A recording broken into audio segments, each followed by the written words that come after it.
बिस्मिल्लाहिर्रहमानिर्रहीम। सामिन नाज़रीन अस्सलामु अलैकुम वरहमतुल्लाहि वबरकातुहू। बंदा नचीज़ साहबज़ादा अब्दुल वहीद अली कादरी एक बार फिर अपने यूट्यूब चैनल हयात तामीर पर आपसे मुखातब है।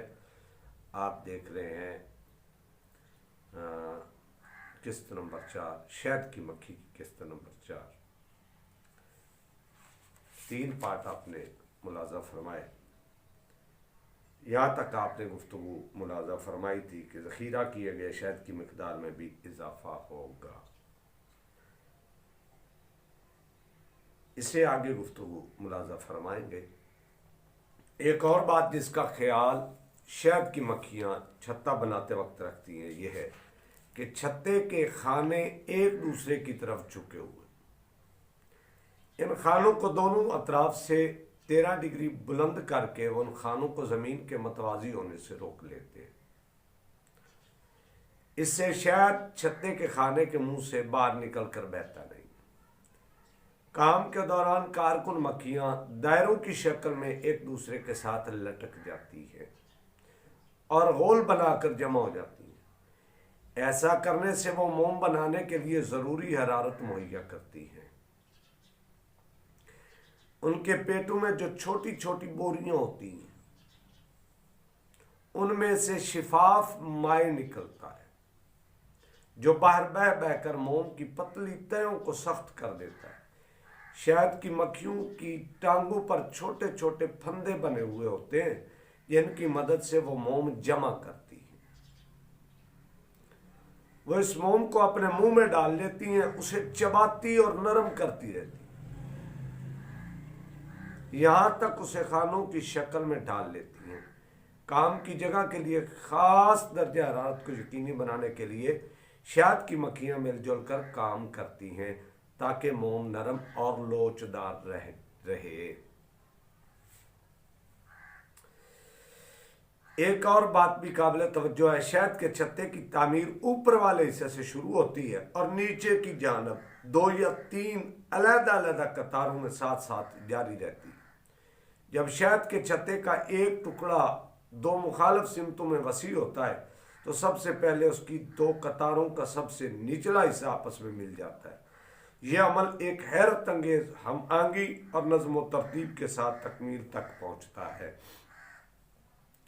इसलिए यह बात कभी भी नहीं समझ में आती कि शहद का छत्ता दरअसल 3 अलग-अलग हिस्सों से मिलकर बना है।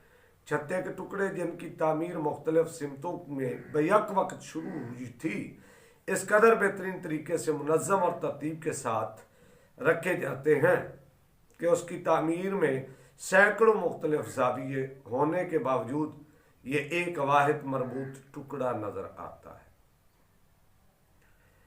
इस किस्म की तामीर के लिए मक्खियों का आगाज और जोड़ने के मकामात के दरमियानी फासलों को पहले से नाप लेना होता है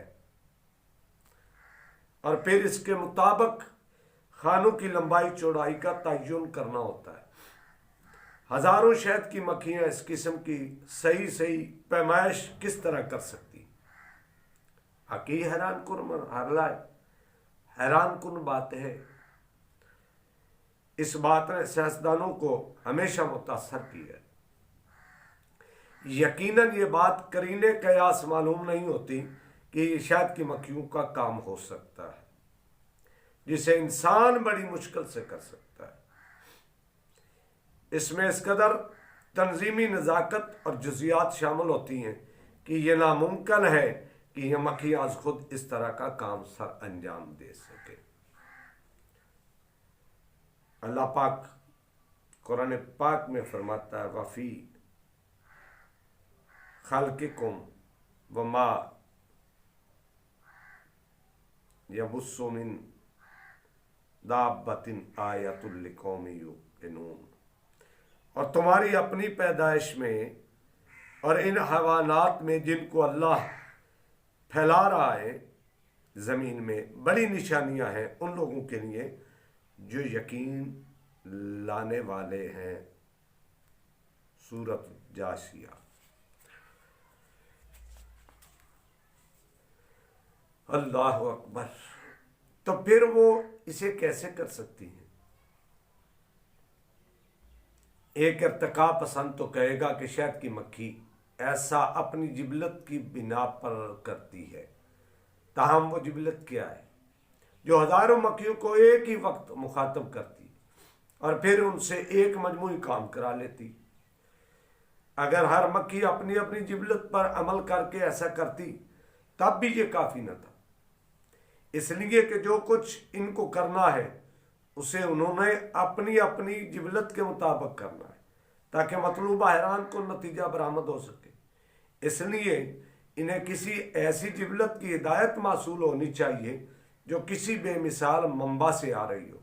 مکھیاں جو چھتے کو مختلف کناروں سے تعمیل کرنا شروع کرتی ہیں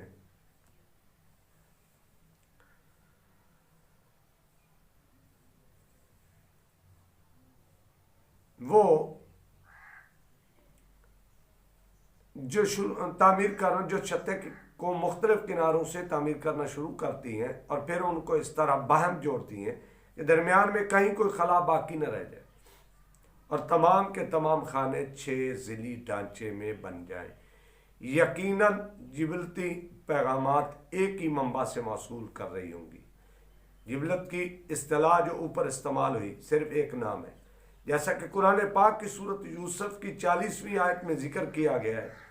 اس طرح کے بعض ناموں پر زور دینے کا کوئی فائدہ نہ ہوگا جن سے واضح اور عیاں سچائیوں کو چھپایا جا رہا۔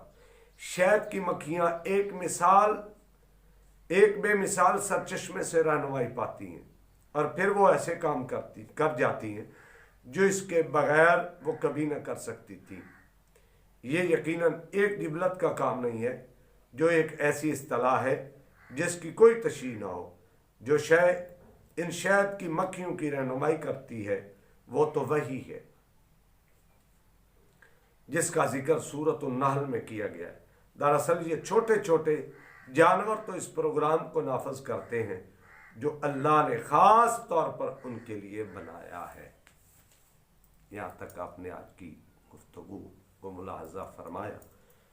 انشاءاللہ کل یہاں سے آگے وہ اپنی سمت کا تعین کیسے کرتی ہے، وہ پھولوں کو کیسے ڈھونڈتی ہے،